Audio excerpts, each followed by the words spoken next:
it's me, Terri of the Yarn Joy Podcast. Welcome.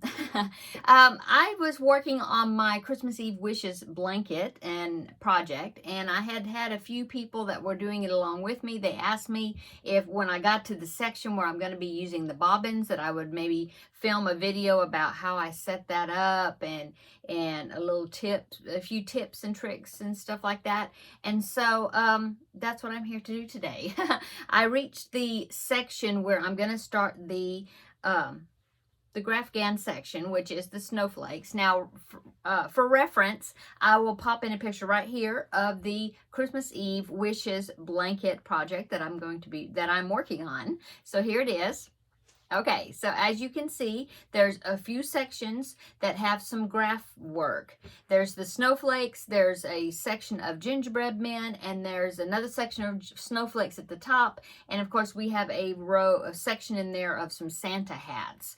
And so I'm going to be working, when I do those Grafgan sections, I'm going to be using what I call bobbins, what I'm using. And because now you don't have to do that. In the actual instructions, the designer, she carried her yarn across and she worked over the yarn that she wasn't using. You know, like if she's in the red section, she worked over the white yarn until she got to where she needed the white for the snowflakes. She would use the white, carry the red over and work over it, and like that, so on. But I decided that I didn't really want the look of the carrying that yarn across, because you can kind of see it, especially if you're trying to cover up red yarn with the white. You're going to see a little bit of the red, I think. And I don't know, maybe I'm just being too picky about it. I don't know. But since I know how to use the bobbins, I was thinking I'll probably regret it later that I didn't do it, and so I'm just going to do it.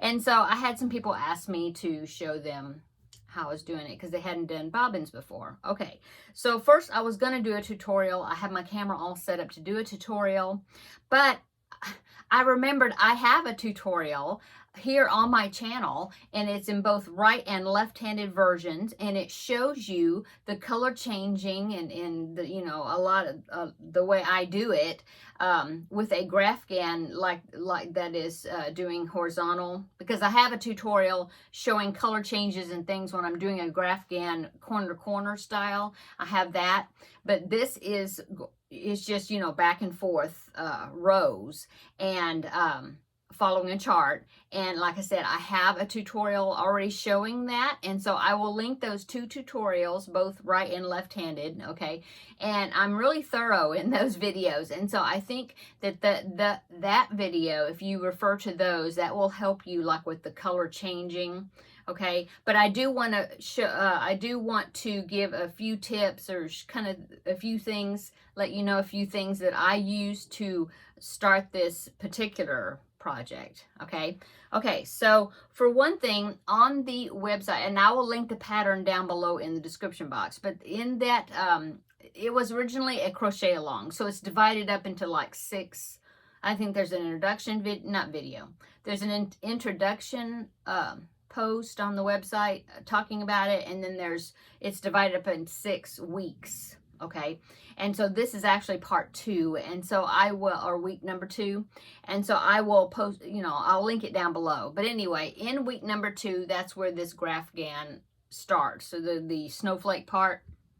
And so the snowflake is a chart, okay, that you have to follow, and you can print it out. I think there's a place where you can click on it and you can print it out. Now, you can also purchase a PDF file of this that has the charts and everything through her website. I think it was through the website. But anyway, I just decided not to do that, and I'm just working off the website.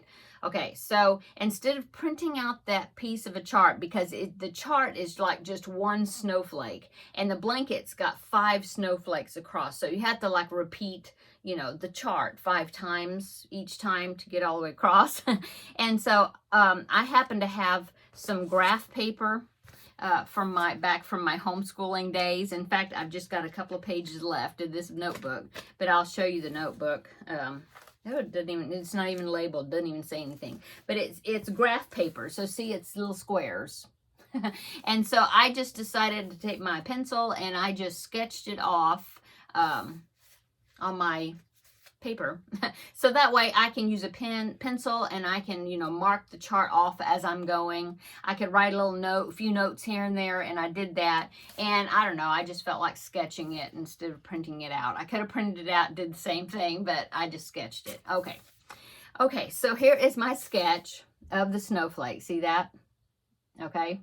And so, of course, the snowflake part, that's white, and everything else, the background part for this project is red, or the colors that I'm using, okay? Okay, so what you have to do, you're going to follow the chart. Now, I'm left-handed, so I start my row 1 following it at the bottom, because you do for the bottom up, and I start from left to right. Left to right. Okay, so that means my odd numbered rows is going to go from left to right. My even numbered rows is going to go right to left. Okay, that's how you follow the chart when you're doing a graph-gan like this. Okay, so what you do is you go one row following it, you know, that way, and then you turn your work, and then you have to follow the chart from that side and coming back. You know, you don't just follow it always left to right if you're left-handed. Now, if you're right-handed, you would follow the chart right to left, you know, right to left for your first row, and then you'd go left to right for your second row. So you go back and forth. Okay, so in times past, I have kind of sometimes gotten confused, like, okay, which way do I follow it? Do I need to follow it from the left, or do I need to follow it from the right? You know, I forget. And so I think I come up with a way that makes that easier to remember, or for me to remember. Okay, so what I did is I numbered the row, and I put the number on the side that it's going to start. So for me, on number 1, row number 1, see that is on this side, going this way. And then row number 2, see the number 2 I wrote? Now, I'm hoping, no, I don't think the numbers are backwards. Anyway, number 2 is on this side, and so that's where the number 2 is. That's where I'm going to start, and I'm going to follow that going this way, you know, row number 2. Row number 3 is on this side, and so for row number 3, I'm going to start here and go this way, you know, so back and forth. Okay, so that's one thing I did as far as the numbers, okay? And I believe on the chart there's numbers on there, and she does that, except she has it numbered for only a right-handed person, because the right-handed person follows it from right to left. Yeah, but these images are symmetrical, so it shouldn't matter. They should all turn out the same because they're symmetrical, okay? But anyway, so that's one thing I did. And then another thing I did is, as you can see, I wrote each column in a different color. So I used a green pen for these odd numbered rows, and then I used a red pen over here for the red, you know, for the even numbered rows. Okay, so then on my blanket, or my project, it's right here.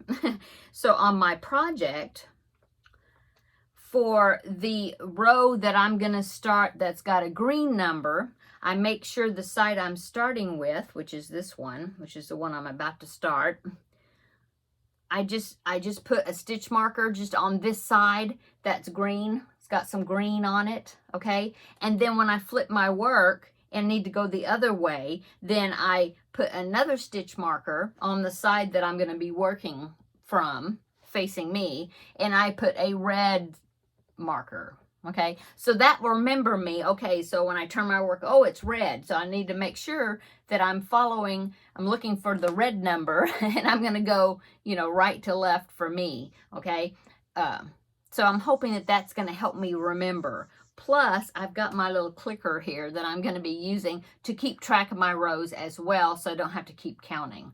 Now, I'm going to be marking off my chart as well, or at least marking the numbers.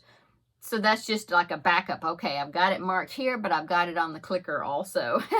And so I think that's going to keep me on track. Okay, so that's how I'm doing that. It is 25 rows for the chart. So once you get to row 25, then that's not row 25 in the blanket. I'm actually on row, let's see, 14, 16, 17, no, 17. I'm about to start row 17, the entire blanket. But for the chart, that section, there's 25 rows. Okay, now that's just one repeat. So I've got to go, I've got to do 5 of them to get all the way across my blanket. Now, once you get started with this, you kind of get the hang of what you're doing, and then just repeating it. And it's like, okay, you got to do it again for the next section, do it again for the next section, and do your 5. Make sure you get all the way across your blanket, okay? And there's 150 stitches that you need to end up with, okay? You don't want to have less, because you know what happened when I was, I think it was this last, no, not the last row before this one I did or something, I don't know. I thought, okay, I'm going to count my stitches as I'm working these stitches because I want to make sure I have 150 stitches. So you need to do that every so often. Go ahead and count your stitches all the way across. Make sure you're still on target with 150 stitches, okay? And if you are following the pattern and you don't buy the PDF and print it out, okay? If you're following the pattern just from the website, the pattern is in UK terms. So that means that, like right now it says on there that I'm supposed to be doing double crochets, but I know that double crochet in UK terms is a single crochet. And you go down a step, so from a double crochet it's really a single crochet, and then like it says triples or treble crochet, that's a double crochet for US terms. So you need to make sure you keep that in mind in the back of your head, that you need to convert it to US terms if you're going on the website only, from the website only. Okay, let's see, what other tip? Oh, and when you're starting the Grafghan section, it says to make sure that your bobbles from the row, from the bottom section, there's a row of bobble stitches.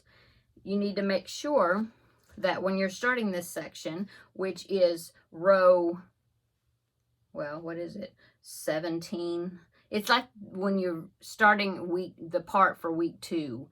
You need to make sure you start on the side that's got these bobble stitches facing toward you, because that's the right side. So for me to remind myself about that, I put I put another marker, see here, by the bobble stitches, showing that this is the right side of the work where the bobble stitches, because sometimes my bobbles, they get flat, or get pushed the wrong way or whatever. And so I just make sure that I know that is the way they're supposed to go out, that way, And so that's my tip for that. What else? Okay, so the bobbins that I'm using, I call them bobbins. They're actually clothespins. Yeah, and I got them from Dollar Tree. You get them in a pack. This is what they look like. And you get a pack of 6 for, used to be $1, now it's $1.25. But it looks exactly like this, okay?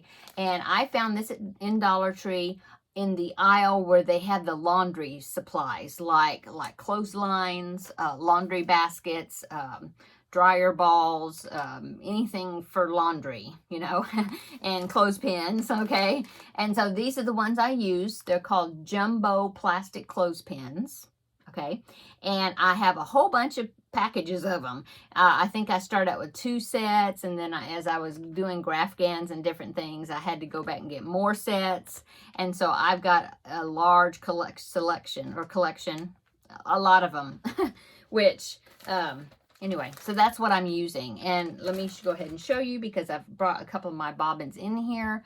This is the way I wrapped them up. This is for the snowflakes. This is for the background.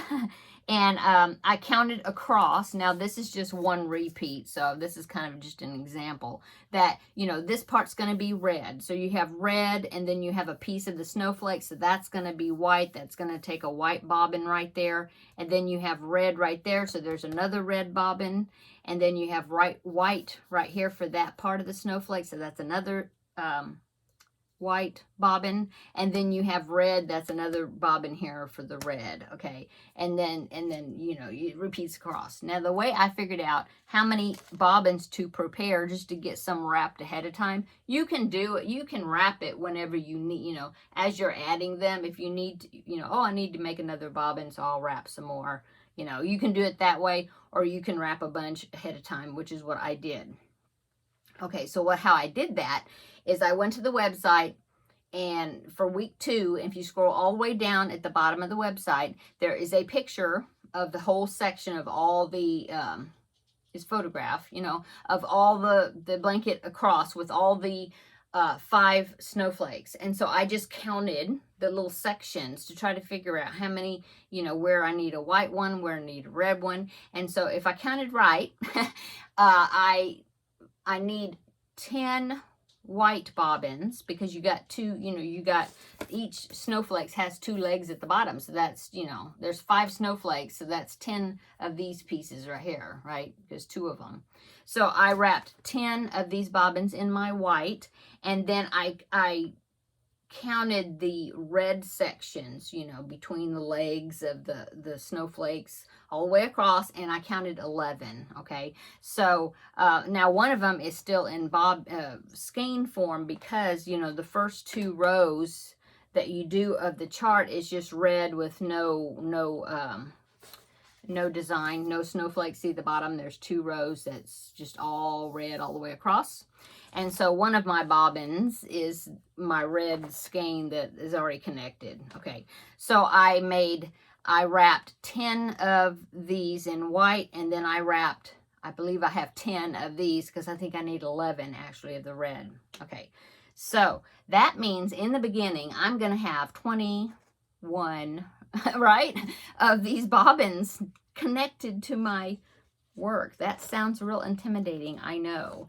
But as you go along, you know, you get to sections where, like, when you get past here, of course, you're going to have red. These little things right here, those squares, those are going to be red.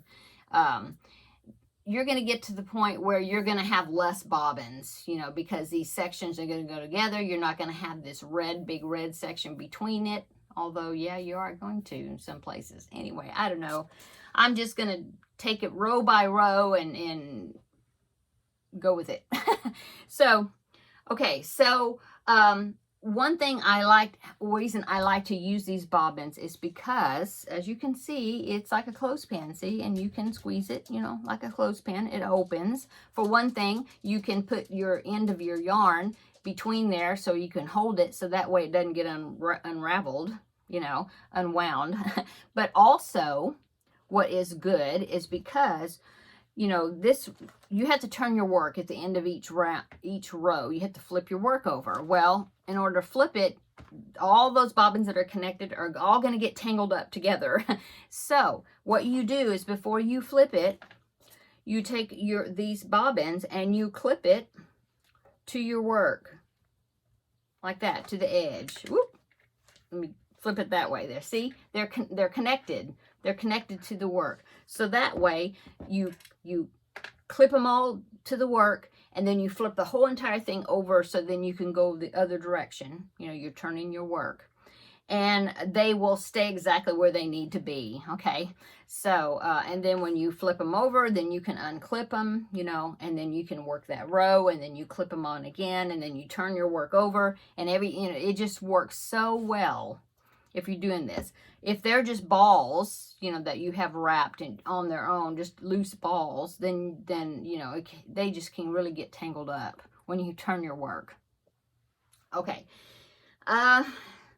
So I think really that is all the information that I need to tell you. Now I'm going to go ahead and get these things connected. You know, I'm going to work a row or 2, and because I'm doing 7 rows per week, just the schedule I'm doing, and I've done 3 rows. So I'm only going to do 4 rows into this graph, you know, for this week, and then well, today's Saturday, so then I'll show it on this upcoming Thursday. I'll show you my progress of those 7 rows, and then I'll continue on, you know, with the next 7, and I'll be really into the GraphGAN part then, because there's 25 rows in the chart. Okay, so what I'm going to do is I'm going to go ahead and get started on it, and you know, off camera I'm going to go ahead and get started on it, get it connected, and then I will take some pictures.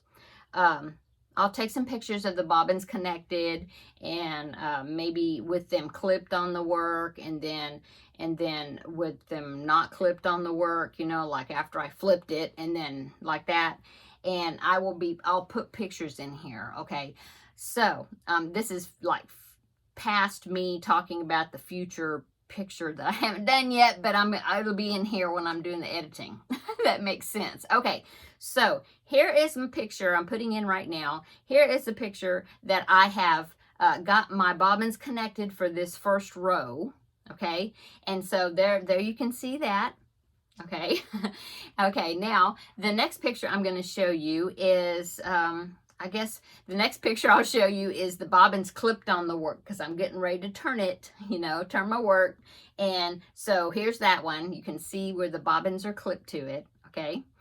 And then the next picture I'm going to put in is, now you can pause the camera video and look at it real good if you want to. But anyway, the next picture I'm going to be putting in is, let's see, I'll turn my work and then I'll show you how I'll, get the bobbins unclipped and laid out ready to do the next row. Okay, so there's that picture.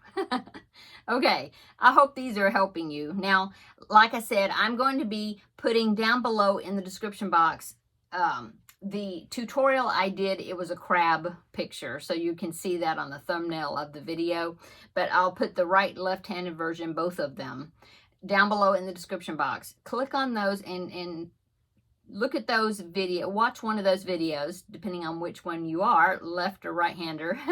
And that will show you my techniques as far as changing colors, going from one bobbin to the other bobbin. I think, in the very beginning, it shows where I'm adding on a bobbin, connecting a bobbin. Yeah, it's really detailed. So go ahead and check that video out. For the color changes and things, I think that will help you quite a bit. And let's see what else I want to say.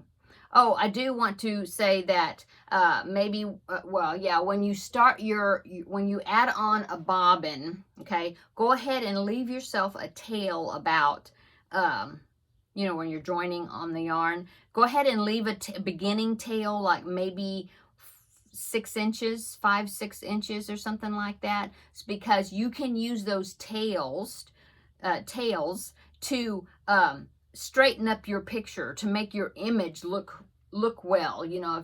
If the points on the star turn out jagged looking, or they don't look like they're connected, in the right places, whatever, you can use the tails from your bobbins, especially like, so you leave a tail when you're joining the bobbin, and then when you're going to cut the bobbin, because you don't need that bobbin in that section anymore, you finish that section, then leave an ending tail, where you're cutting, cutting the bobbin off, leave an ending tail to weave, which you'll be weaving in. But then also, like I said, you can use those tails to straighten up the images, the star flakes, to make them look cleaner. That makes sense. Now I don't know if I showed that technique in that Grafgan video where I did the crab picture, but I did show a little bit of that when I'm doing there's another tutorial I made that's color changing in corner to corner, and it shows you color changing. But in that video, I think that's the one that I showed what to do with those tails and weave, make things straighter and a cleaner edge. And as I go along, in some of the videos when I'm showing, my progress, I'll show you a little bit of that too. So, okay, I think that is it for the tips that I was wanting to share with you, how I'm numbering my chart, how I'm going to keep up with, what direction I'm working, that sort of thing, and how I use the colored, different colored stitch markers, stitch mark. It's not really marking a stitch, it's marking the side. So I know that the red one, if I'm starting on the side where the red one is looking at me, then I need to start with a red number on my chart, and so that way I won't mix up which direction I'm going. Okay, so I'm going to go. Please check out those tutorials down below in the description, I think, box. I think they will help you out, because, yeah.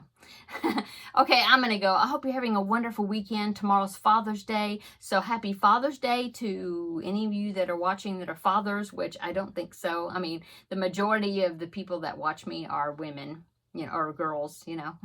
But happy Father's Day to the fathers in your family, in your life. Yeah, so yeah, I'm gonna go. So be looking for another video on Monday coming out. It's the collab video. I'm gonna be talking about something happening in July.